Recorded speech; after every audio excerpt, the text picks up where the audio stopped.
We now have on the line Senator Koko Pimentel. Good evening, Senator Pimentel. Thanks for coming to the phone. Good evening, Nancy, and to all of your viewers. Magandang gabi po sa inyo lahat. You know, it seems that when we mention any investigation on jueteng, it seems that there's a collective rolling of the eyes for the entire nation. You called for an executive session on jueteng. What are your objectives and what are your expectations? You know, I reviewed all of the pending resolutions and bills before my committee, the Games, Amusement, and Sports Committee. And there's a pending resolution investigating why there seems to be a proliferation of both legal and illegal gambling. And there's even a proposed bill to legalize jueteng.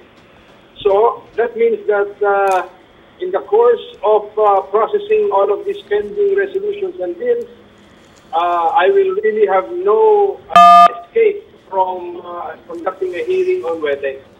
So it is just logical for the Games, Amusement, and Sports Committee to conduct this hearing on jueteng. And even if the hearing last Friday did not happen, there would still be a hearing about jueteng in my committee.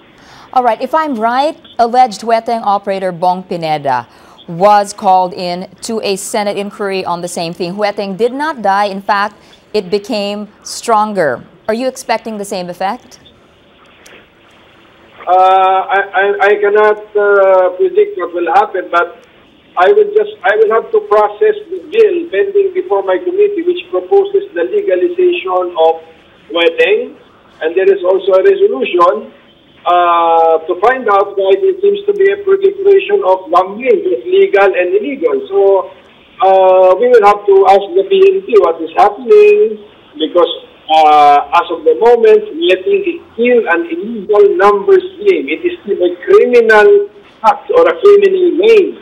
So we will be asking the PNP, how come the PNP seems not to be able to contain or to eliminate jueteng. But whether or not because of my hearing, it will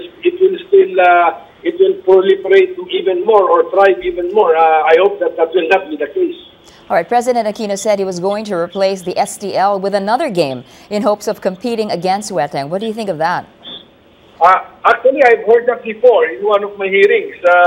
PCSO candidly admitted that STL has been discontinued and they will soon come up with a new game with the same objective, which is to kill jueteng. So, in the course of my hearings on jueteng, I will also ask the PCSO to explain this new game and then to explain even the old game, the STL. So we will see what is the improvement in the new game, because if there is no improvement except a change in the name, therefore we are going to be assured that the new game will suffer the same fate as the STL. All right, so we will in the exercise of our oversight functions, we will try to guide the PCSO, debate with the PCSO, brainstorm with the PCSO on how to improve, on how they could possibly improve their upcoming programs, which are designed to kill jueteng, to compete with jueteng. All right, the PNP says it's next to impossible to stamp out the numbers game because poverty is what drives its success. What do you think of that theory?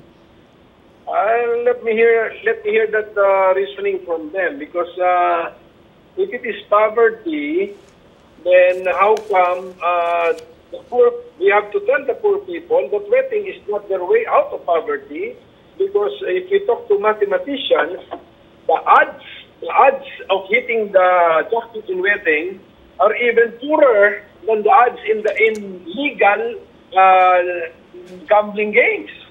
So this is actually a double whammy for the poor. You are selling a hope which is even harder to achieve or harder to hit. So, well, you know, we will discuss all of this, and then hopefully, you know, people will be educated. But I know it's an uphill climb, because gambling is part of the culture of Filipinos, and when we only allow legal gambling, when those who want to gamble need to go to a building and need to go to a hotel, I mean, of course, this will be a disincentive for them, because that is the situation of the legal gambling. Diba? You have to dress up because yeah, and then of course the poor people who enjoy gambling will necessarily tolerate the illegal gambling. So this is an uphill battle, I admit, Nancy, but I'm still hopeful. And anyway, it's part of my duty to call this hearing because of the pending resolution and the pending bills. All right, my final question. Do you have any final schedules for when you will hold these executive sessions, and who will you invite?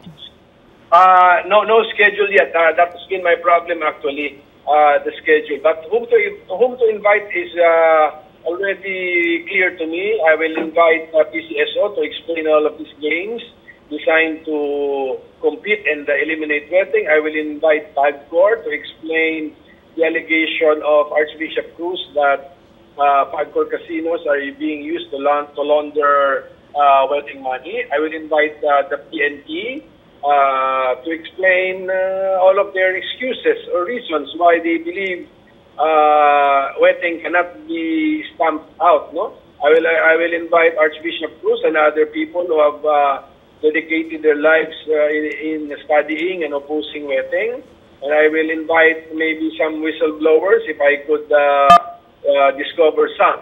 I noticed that absent in your list, or you excluded suspected jueteng lords. Are you going to go that far? Because the revelation of their names would be done when I call the hearing. So you call the whistleblowers first. The suspected jueteng lords, you said? Yes. So the revelation of their names I will get from the first hearing from the PNP. And definitely the PNP will ask for an executive session. So the suspected wedding lords would be to follow. All right, we'll be watching for that very keenly. Senate Games and Amusement Committee Chairperson, Senator Koko Pimentel, thanks for talking to us this evening. Thank you, Nancy. Bye-bye.